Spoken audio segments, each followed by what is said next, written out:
Prisoner's here, sir. Very good. Send him in. But we haven't got the suit off him yet. He's dangerous. Are you sure? Of course. Victor Fries and I have much in common. We will be fine.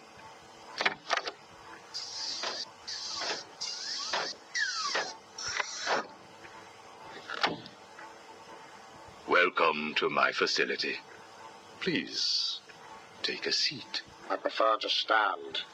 Why am I here? Oh, Victor, there will be plenty of time for that later. Right now, I wish to get to know you. Discover how you came to have such a frosty outlook on life. I have nothing to say to you. You may have taken my weapons, but my suit still has considerable offensive capabilities. I will freeze the marrow in your legs. Each bone will shatter and fracture while you remain completely aware of your impending paralysis, begging me to end you. I don't think that you will do that, Victor. Really? Why not? Simple. If you hurt me, your wife will die.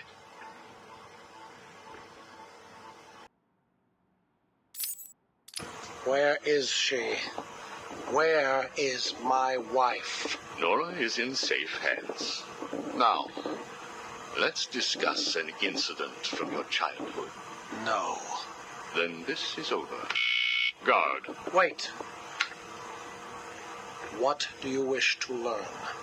Your early years were troubled. I was not a sociable child, but that is all. Even your parents disowned you. They sent you away to a reform school, correct? They did not understand my work. Your work? According to a police report, you froze over a dozen of your neighbor's pets. I have always had an interest in cryonic preservation. I didn't understand why my parents allowed our sick pets to die instead of attempting to save them. So I set about finding my own way. I intended to revive all of those creatures. But you didn't. Which brings us to Nora.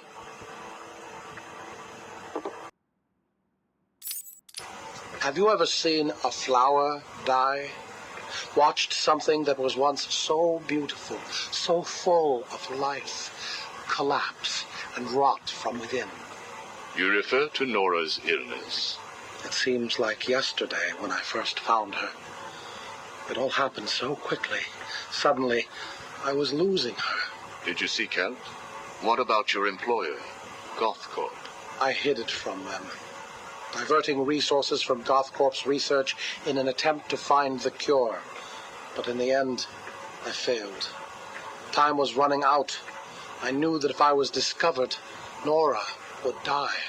Why take that risk? Do you know what it is to love someone? To really love them? No. Nora was all I could think of. I reran the diagnostics, re-examined every detail from every angle, certain that I had missed something. I cursed myself for being so blind, so stupid. Surely there was a cure. I just needed more time. Then I realized what I had to do. I had worked without sleep for a week. My needs didn't seem important. Sleep didn't matter. Food didn't matter. There was only her. I looked at Nora and I told her that I loved her. She told me there was nothing I could do, that we should just accept fate. She smiled her beautiful smile as she said it. I promised to cure her. And then I pressed the button.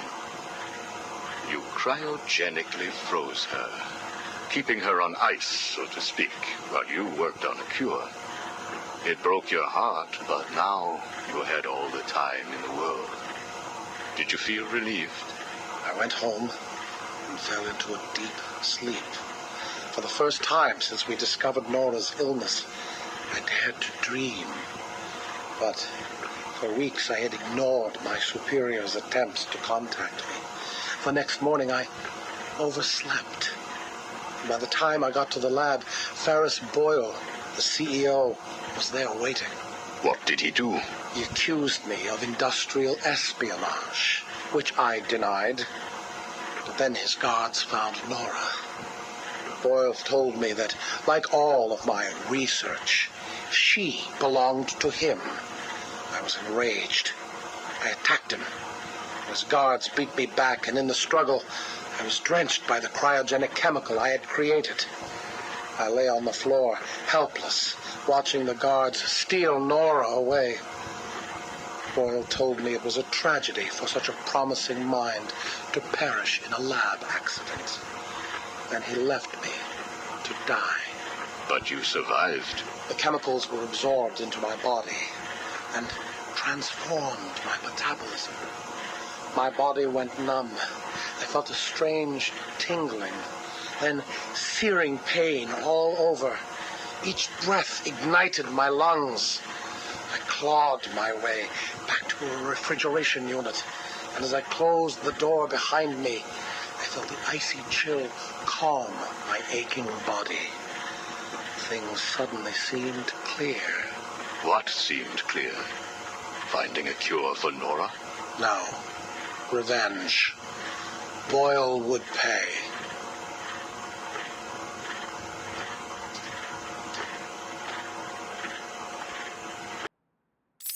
You failed to kill Ferris Boyle, though, didn't you?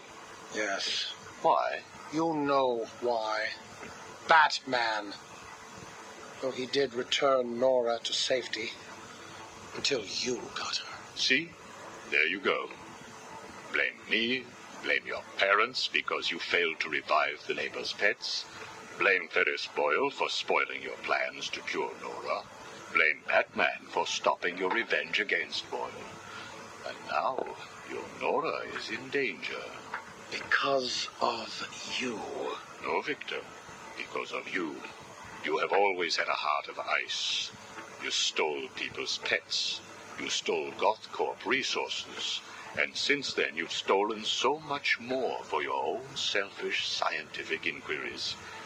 If you had shared your genius with others, devoted your energy to medicine instead of crime, perhaps your ice princess would be at home now, preparing you a hot meal, instead of being delivered to the Joker. No! You could have saved Nora a long time ago, Victor. It's all for her. Everything. I will get her back. And when I do, I'm coming for you. Thank you. We are done now. Nora.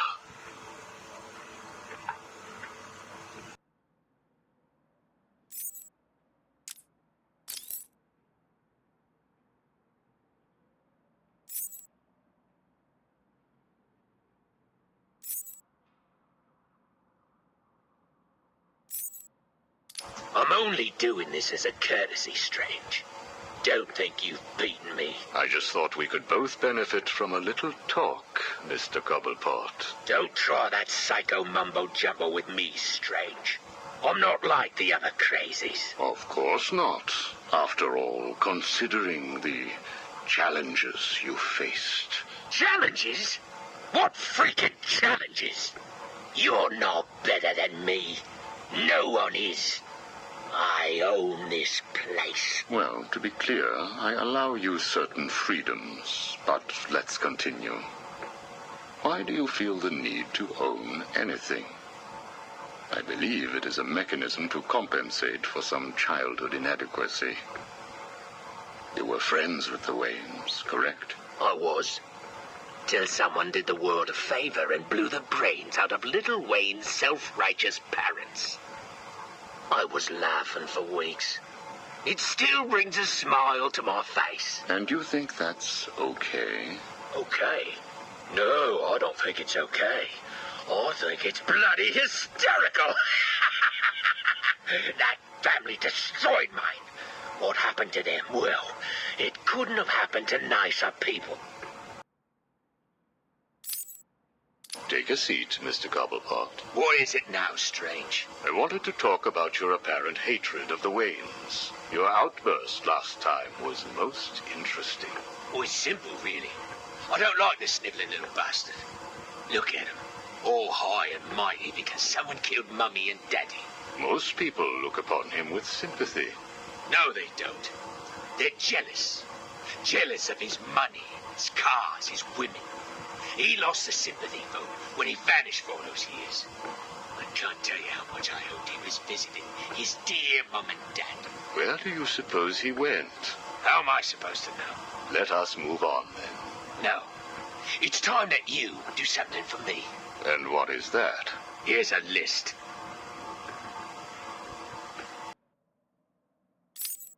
Told you, Strange. No more little questions until you give me what I want. Take a look, Mr. Cobblepot. Here is a purchase order for the various firearms you require.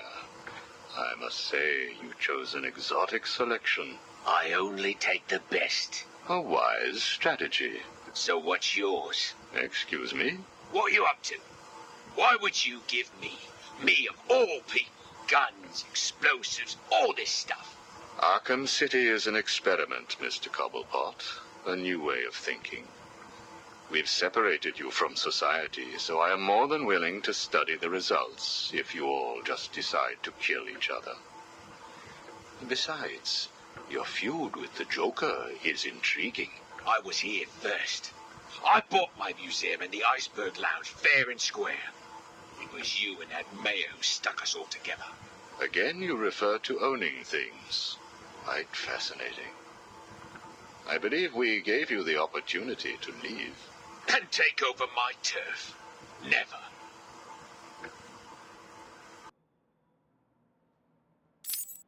Good evening, Mr. Cobblepot. I trust you received the second delivery.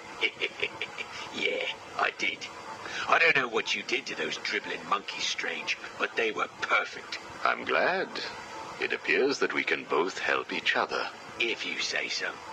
I suppose it doesn't hurt that by the time I'm done with them, they're usually in too many pieces for anyone to know what you're really getting up to in those rooms of yours. I have no idea what you are talking about. Of course not. So, Hugo. The clown. She really dying? It appears so. Self-inflicted, of course, but yes, he is. He has Mr. Freeze working on a potential cure, but I am sure neither of us want him to get his hands on it, do we? We're ready. Good. Now, one last thing. Your face. It's beautiful, isn't it? The eye. I believe it was the result of a bar brawl, correct? Torag got lucky. He got his, though. He took my eye. I took both of his. Left him trying to walk across the Gotham freeway at rush hour. Hilarious. You're a rich man, Mr. Cobblepot. You could have had that glass removed. They said it was impossible. And what the hell? I think it gives me a more unique look. Know what I mean? Now, where is Freeze? He's right here, in the room next door. You can take him with you. Are you familiar with the term Napoleon complex? No. What is it? It's nothing. Oh, and one last thing. Here is a list of 10 prisoners I believe work for you. Yeah? So what? You want to saw their heads open and scoop out their brains too? No. I just thought you'd like to know that they are all in the employ of the GCPD. What? I believe you know what to do with them. I don't like being spied on, Mr. Cobblepot. Good night.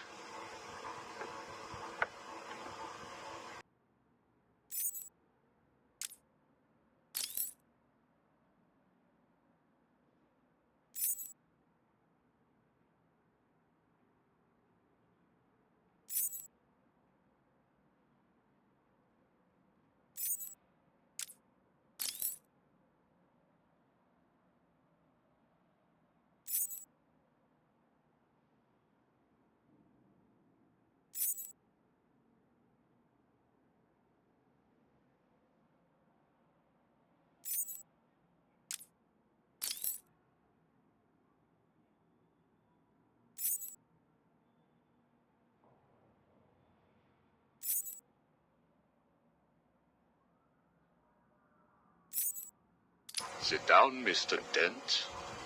It is Mr. Dent I'm talking to, right? Use our real name. Two-Face, if you wish. Please, sit. What is it strange?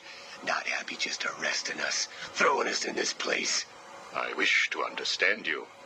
I have read the reports, seen the footage, and now I want to hear your side of the story. We'll see. I assume that you feel the need to toss your coin in order to decide whether to answer my questions. You ready to find out? Well? Came up bad. Sorry. Not a problem. Guard, take Mr. Dent's coin off of him. No! Good. Now let us see what fate has in store for you. I'll kill you for this. Really? Look at your coin. It wants you to tell me about that day in the courtroom. It was painful. Elaborate. I was naive. I thought I could make a difference. Falcone was going to go down for what he had done. But he had other plans. Look at my face. I am. A combination of first, second, and third degree burning. The scar tissue is quite fascinating. You think? And that is all it took to make you the way you are. Give me my coin. Not yet. What is it strange? Are you enjoying this? Not in the slightest. Let's go back further. You were a rising star, a beacon of light for this city. A white knight riding in to save it, with a dark knight not far behind. You can leave him out of this. He's wrong. They all are. No one understands the beauty of fate's hand. I'm grateful to Falcone. He gave me a clarity, a purity that few will know. Everything boils down to a simple choice. This way or that way. Good or bad. Do you really believe that? How could I not? Interesting. So all you need is this coin, and everything is simple? Give me it. Or what about this coin? Or this? Or these? What are you doing? Proving a point. Fate didn't make you answer my question. I did. I replaced your coin with my own. See? You answered me because I wanted you to. How is he today? The prisoner has been quiet. Since getting those coins, he has spent most of his time examining them. Good. Hello, Harvey. Are you ready to talk? Leave us. We don't want to talk. Not to you. Please, take a seat. I have one last thing to discuss, and then I will give you something in return. I don't know. I can't decide. It's too confusing. Of course it is. I want to talk about Mr. Wayne. Why? Indulge me. We don't like the guy. Hardly surprising. Did you ever consider that you were alike? A traumatic event created you. An equally traumatic event altered him. He's nothing like us. There's no risk, no danger. It's just money and girls. We should kill him. Maybe you should.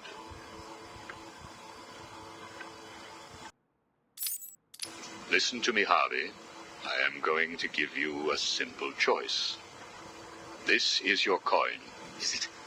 Why should I trust you? It was your father's, correct? You know every inch of it. When you close your eyes, you can feel it, can't you? Give me it, please. I want you to understand what I'm about to tell you.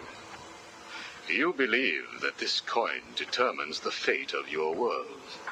I, however, believe that your condition has always been present. It was there before you were attacked, and it is still there now. You probably had headaches. Your wife found you unpredictable, scary sometimes. Give us it. I'm going to throw the coin in the air. If you let it fall, I will do whatever I can to cure you. I will help you become the man you used to be. Or If you grab it, I will let you loose in Arkham City, and I will tell you what Catwoman is doing right this second. can't decide. You have to. At this moment, Catwoman is preparing to steal the contents of the safe in your old campaign office. Bitch, we need to stop her. And you may. Goodbye, Mr. Dent.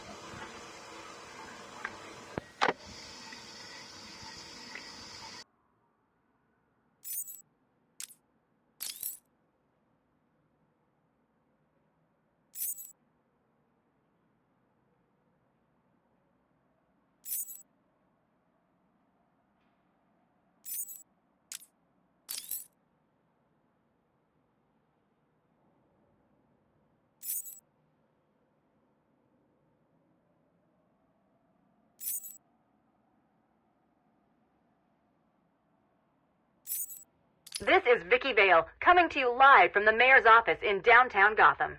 Today is your first chance to put questions directly to the mayor. As you know, Mayor Sharp's criminal quarantine program was the main platform that won him the election.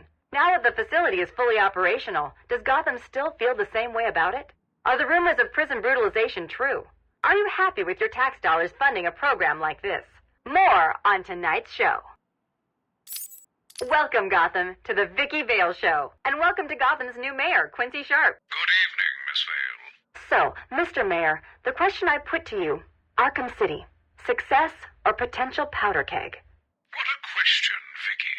You don't mind if I call you Vicky, do you? Of course not, Quincy. Well, Vicky, I can only describe the last 6 months as having been a great success. The people spoke. They said they were sick of crime in Gotham. They said they didn't want to place their safety, their children's safety, in the hands of vigilantes like Batman, Nightwing, and there's at least one more. The Huntress. The Creeper? Whoever. Listen, Vicky. The people wanted a sane solution, and I've provided one. My administration has taken steps to guarantee the personal safety of each and every member of Gotham, from the rich to the poor, by separating the disgusting criminal element that eats away at our fine city like a cancer from the good people who want only to live their lives in peace. I have struck a blow that will change this great city forever. And what do you say to those who campaign against the plan? To those who call it inhumane? I believe the campaign against the zone has its fair share of celebrity members. Take Bruce Wayne, for example.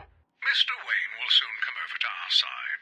I have great faith. In fact, I have a meeting scheduled with his people for tomorrow. We must never forget that it was filthy degenerates, like the prisoners of Arkham City, who were responsible for murdering Mr. Wayne's family. Even so, Bruce Wayne doesn't seem to be a huge fan of your plans. Time will tell, Vicky. Now, if you will excuse me. Of course. Thank you, Mr. Mayor. That was what Quincy Sharp, mayor of Gotham City, had to say last week. I wonder how he feels now that Bruce Wayne has been sent into Arkham City.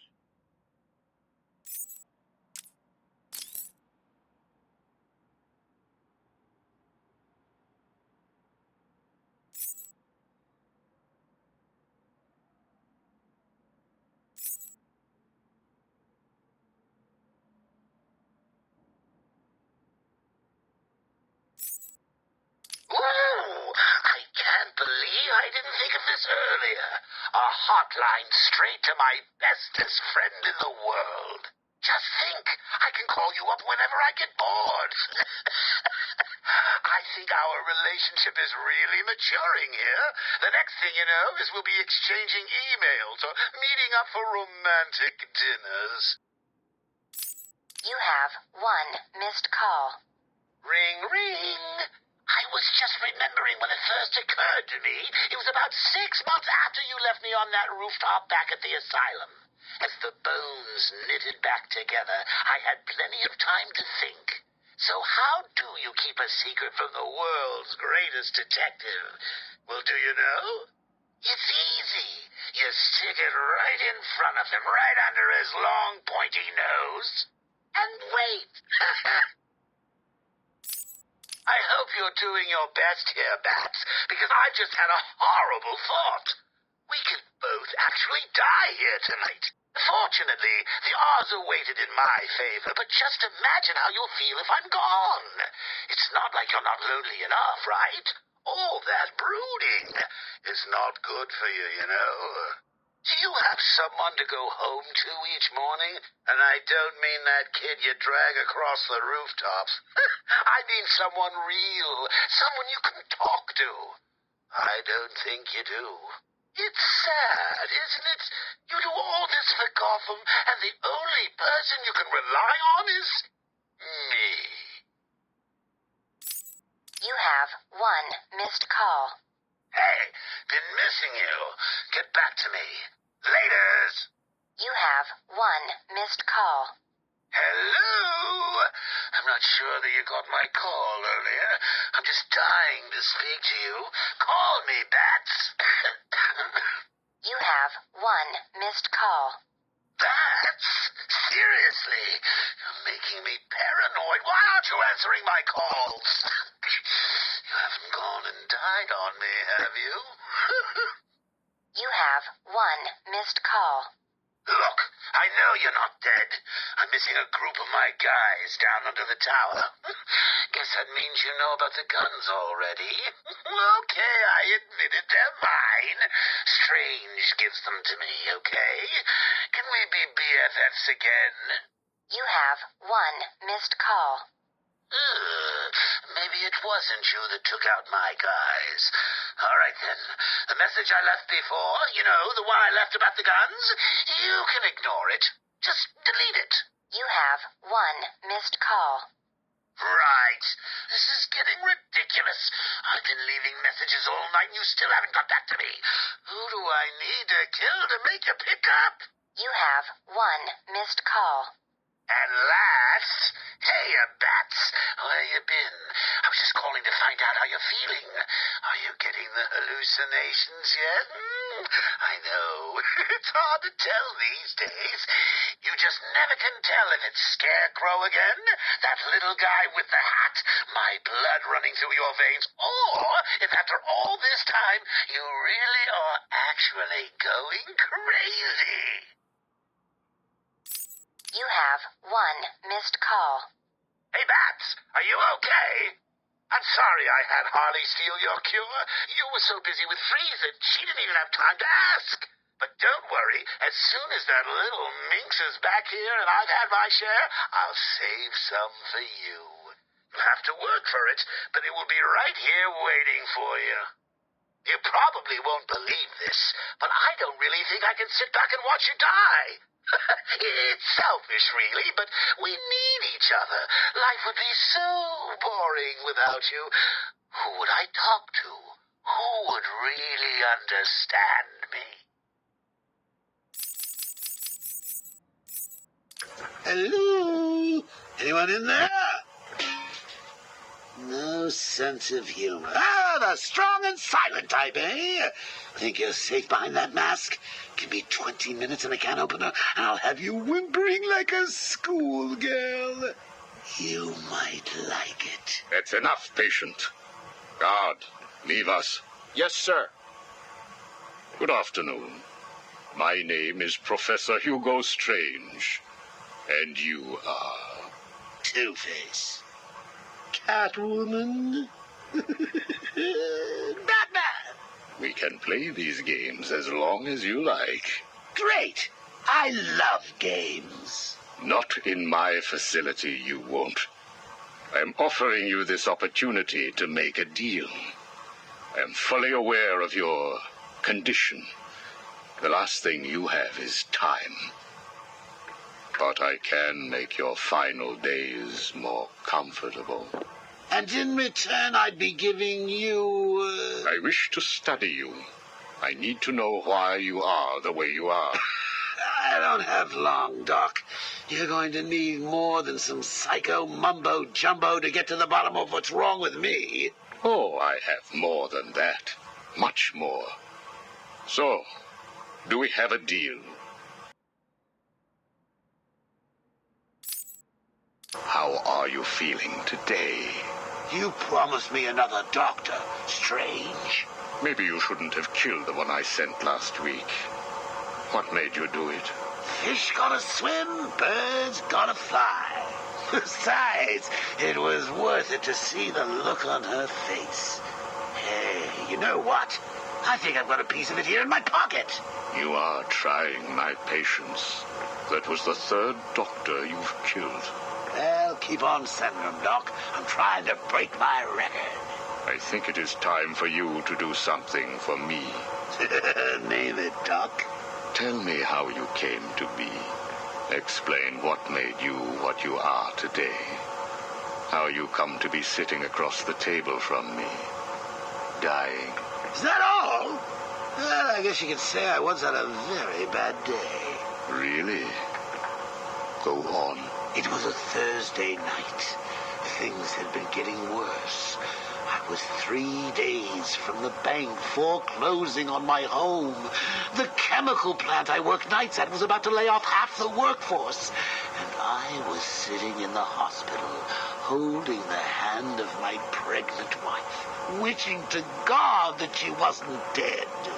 That must have been upsetting for you. Probably was. Back then, though, all I knew was that if I didn't let old man Falcone's men into the plant that night, they'd have killed me too. So here's the thing. I had to decide. Could I live without her? Was there any point going on? I've got to admit it. I was scared. Not of being dead, you understand. No one would blame you if you were. It is perfectly common. Do I look common? No. I was scared of the part just before you die, when you don't know what is about to happen, when you're desperately clutching at life and trying to hold on with slippery, blood-covered hands. So I made a decision right there. And what was that? That is a story for another day, Strange. I think I may need to see a doctor. Get me one. You were telling me about the night your wife died. Oh, no, Hugo. As I recall, I was waiting for you to send me another doctor. We both know I have sent you 3 more doctors. Did you? Yes. One was left dismembered outside the elevator to my office. The other 2 have not been seen since they were sent to you. How careless. Listen, Doc. Professor. Okay, Professor. I'll give you a little more. I just hope you're taking notes. It's the day after, and I'm standing in the freezing rain, just staring at the chemical plant, feeling numb. Jeannie was dead. It didn't seem real. I can remember the day I first met her.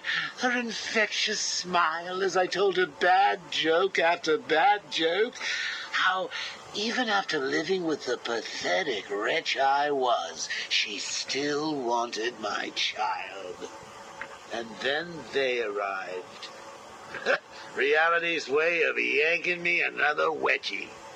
Falcone's men told me to cheer up. He said things could be worse. I asked him how. He grabbed me by the collar, pulled me close.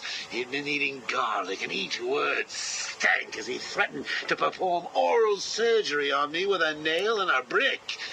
Creative guy. They hand me a box. I remember thinking it was heavy. Was it a bomb? A gun? I'd never used a gun before. Were they that heavy?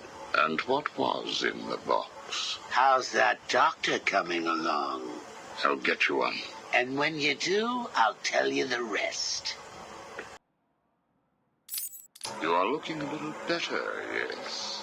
Well, I have my good days and bad days, but I do try and start each one with a smile.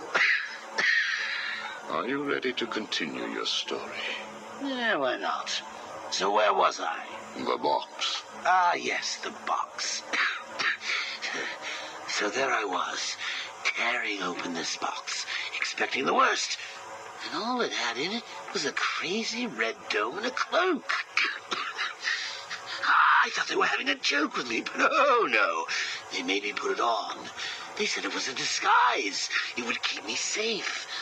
It smelled like garlic. And that was it, really. I was dressed up like a spaceman, barely able to see, trying to break into the one place in this town that had given me a job. Have you ever tried to walk with an enormous fishbowl on your head? Don't answer that. It's hard. I couldn't see where I was going. I must have tripped one of the alarms. I heard muffled gunfire. I panicked and tried to run. And then I saw him. Who? Batman. Really? Yes, really. Batman tried to hit me. I moved out of the way, but, well, what you need to understand is I had this giant bowl on my head, and I lost my balance. It's like life, really. 1 minute everything's bad, the next your wife's dead and you're hanging on for dear life, suspended over a tank of experimental chemicals. I'm sure he'd say he tried to save me, but we all know he didn't. I fell. For a second, just as I hit the surface, I thought I may just get away with this. I assume that wasn't the case. Do I look like I got away with it? I was drowning. The chemicals were burning my skin. My entire body felt like it was on fire. And it was all his fault. Whose fault? Batman's? Who else? Yours? Come again? Let me tell you what I believe. I believe that you have fabricated a series of events that you use to conceal the truth about your condition. I have read 12 different accounts of your past. All different, except for one detail. Batman. What can I say? I like to keep things interesting. A wise man once told me that if you have to have an origin story, you're better off making it multiple choice. And never facing up to the truth of what happened. What you did. How you got here. Oh, I know exactly how I got here. A big truck brought me here from Arkham. You remember the asylum, don't you? Of course. Well, good. Because I'd hate to think that I'd fabricated seeing you watching me in my cell all those times. Excuse me? Hugo, you merry maniac. You were obsessed with me. You all were trying to get in here. Next thing you'll tell me it wasn't you who sent old Sharpie over the edge. Nice work, by the way. Thank you. So here's the thing. If you want to make sure that no one else finds out about your past, you should start poking your nose into mine. Oh, and send me another doc. I think I need a second opinion.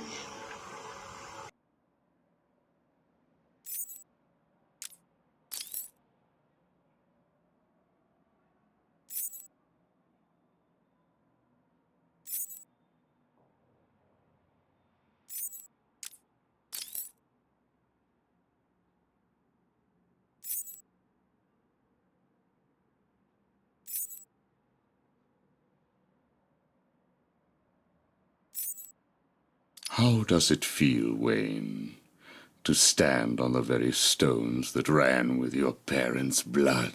Do you feel sad, full of rage? Or does that outfit help bury your feelings, hiding your true self? Oh, you are a truly extraordinary specimen. I look forward to breaking you.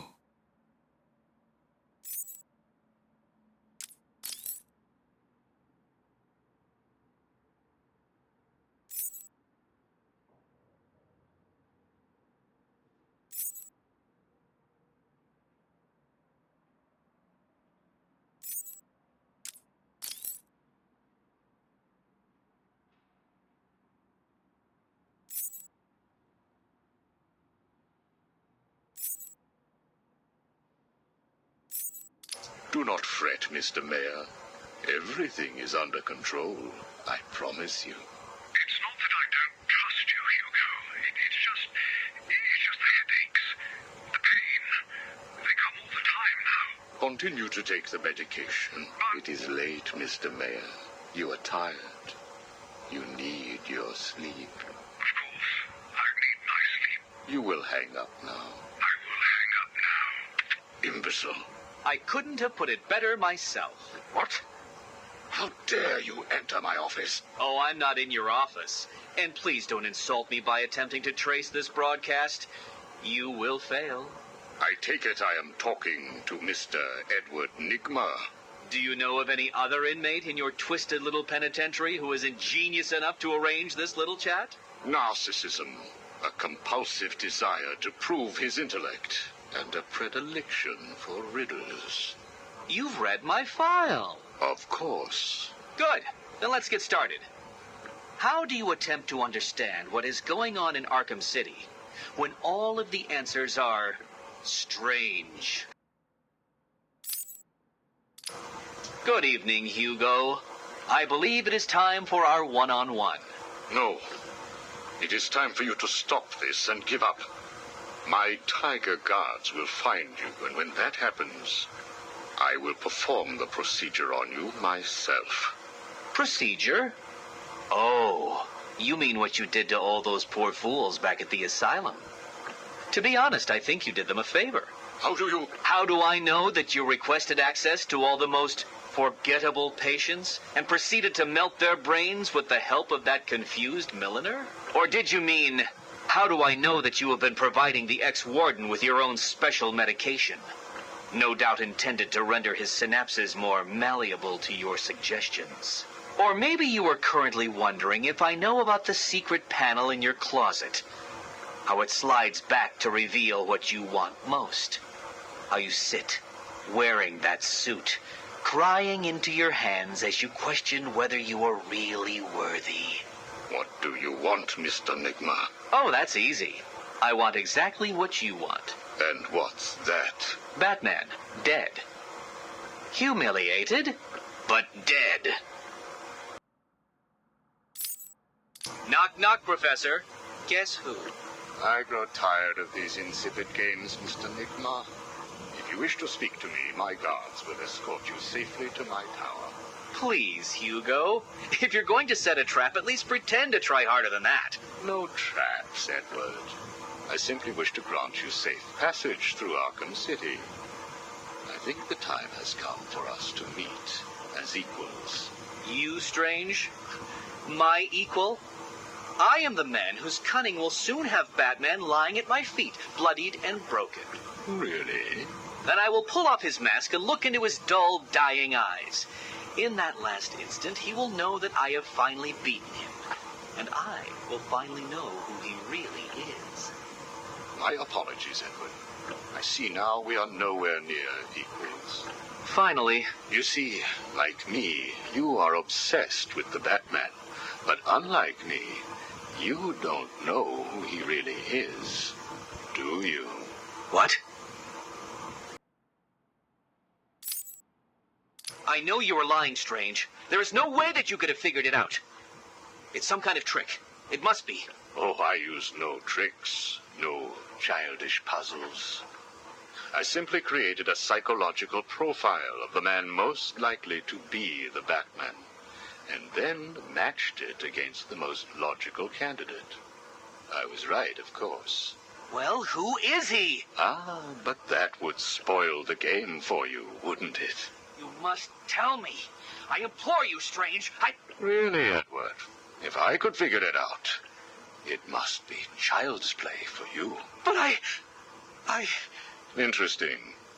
Tell me, Edward, how is the Riddler like a blank dictionary? You're both at a loss for words.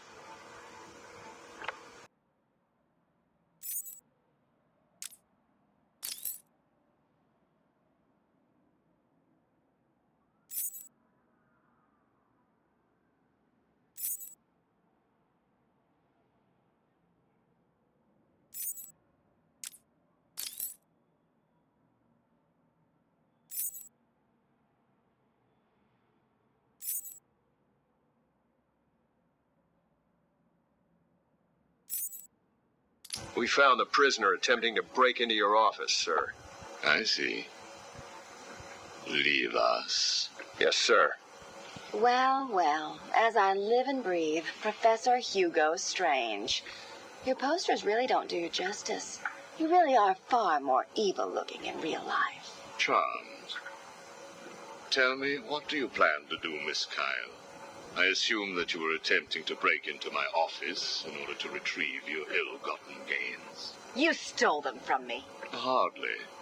The items were confiscated upon your arrest. Yeah, about that. This holiday camp of yours is quaint and all, Hugo, but I don't think I'll be staying too long. Escape is impossible. A girl loves a challenge. So do I.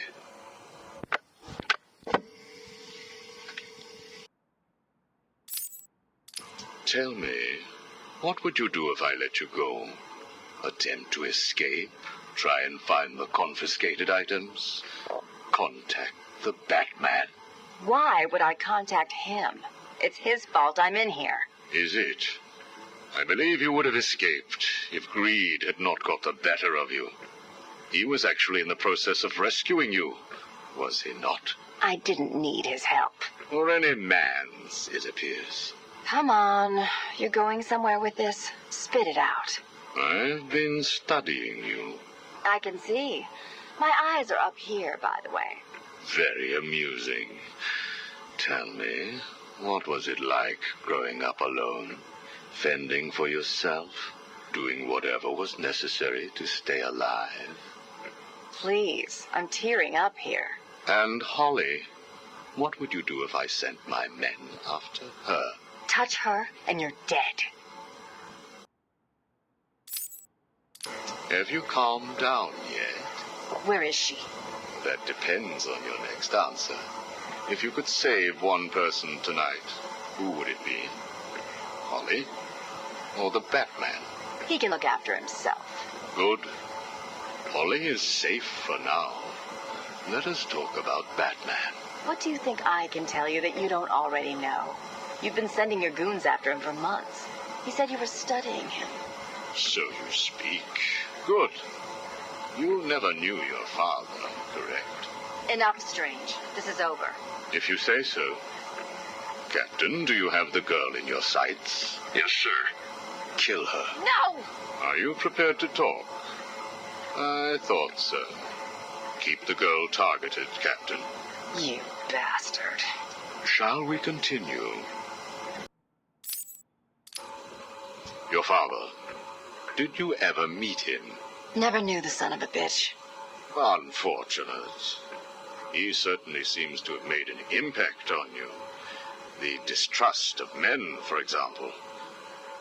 Your relationship with Batman, would you call it close? Me and the Brooding One get along just fine. But you want more. But you can't trust men, can you? What? Look, he's spoken for. He must be. How else could he resist all this? You are both very similar, aren't you? A shared disregard for the law, a belief that you are doing the right thing, and a similar taste in attire. But beneath the surface, there is a weakness. Like hell. You both risk everything for a chance at redemption. You tell yourself it's to help her. He does the same for the boy. It's all just to make his life more complete, to become the father he never knew. You don't know anything about him. And neither do you. He hasn't confided in you because he doesn't trust you. And it hurts, doesn't it? I touched a raw nerve, didn't I? Are you still here? You're hurt because he knows who you are, but you don't know anything about him. Do you love him? No! Holly is safe. I have little interest in the life of a teenage delinquent, unless, of course, she finds herself in my facility. What was all this about, Strange? Do you enjoy making people beg? Not at all. I am only interested in what makes people do what they do. Soon you will not have to worry about the Batman. Steal what you like, do what you must, in a futile attempt to steal his heart. You will fail. You sound pretty sure of yourself. Plans are afoot, Miss Kyle. Soon you may wish to reevaluate your admiration for him. I will be the one standing over his body, and the world will know that Hugo Strange is better than him. Yeah, whatever. Two-Face has placed what you are looking for in his safe in his old campaign office. He is someone else who cannot let go of his past. I hope that the contents of that safe make you happy.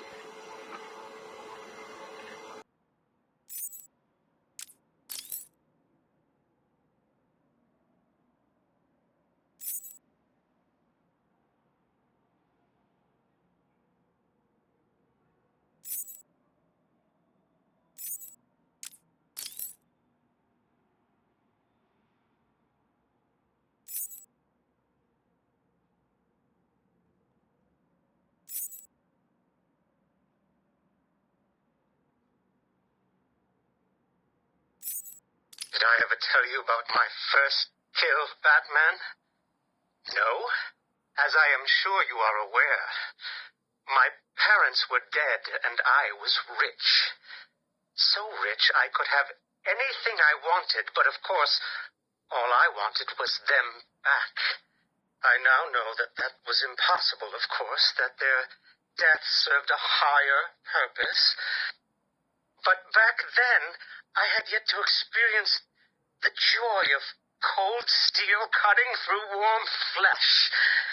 I had no idea how I could save these people from the relentless misery of their existence.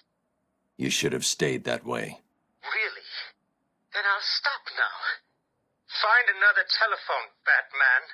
Goodbye. You made it. I think I will continue my story. I feel the need to talk, to confess maybe. I was rich and alone, but not for long, of course. I took to gambling, or maybe it took to me. If only I had been good at it. I may not be where I am today. As my life spiraled out of control, I desperately formed a plan. A plan to win back my parents' money and be happy again. It didn't work, of course. Plans like that never do. But as I stood outside the Iceberg Lounge on that hot summer night, I remember feeling something. Hope, maybe. The Iceberg Lounge was crawling with the disgusting flesh of humanity. You could find anything there. If you had the money, of course. At the beginning, I seemed to be winning. The cards all went my way, and I found myself at the owner's table. For some reason, I thought I would win, that he would play fair. I looked around the table. I saw the people I was against. Card sharks, thugs, princes, and the disgusting midget who ran the place. One by one, they all lost or folded. The chips were piling up, and it was just him and me.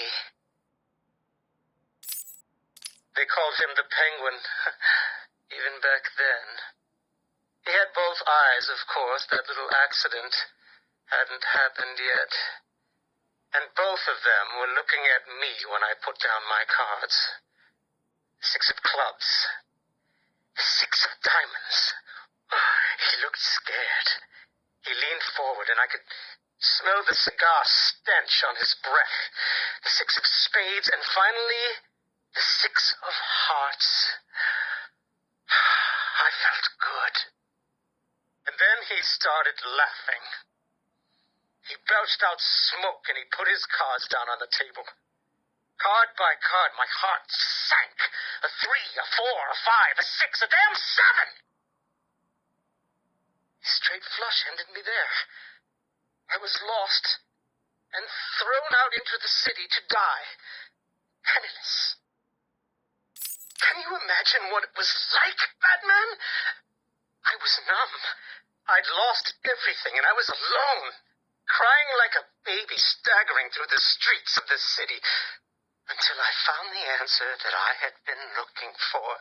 I stood there on the Sprang Bridge, looking out at the sea. I felt the warm breeze on my skin, and it felt right. I looked down and imagined myself falling into the blissful arms of my mother. And then he appeared. He held out the knife and demanded my money. My money! Can you believe it? I looked into his cold, desperate eyes, and I saw something familiar. Something inevitable. I saw oblivion. I saw that we are all the same, stuck on a miserable loop that demands salvation. So I gave it to him.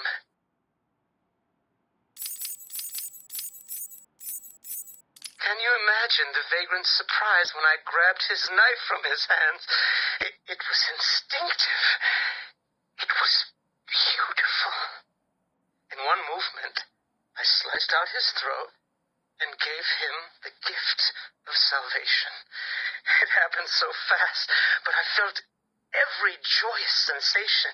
The blood sprayed over my face, and I saw what little life was left in his eyes leave. But then it was over. I felt lost.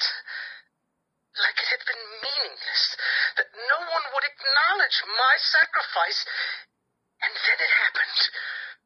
Without realizing what I was doing, I plunged the knife into my forearm and cut deep. It was incredible. I felt my body elevate to a higher place.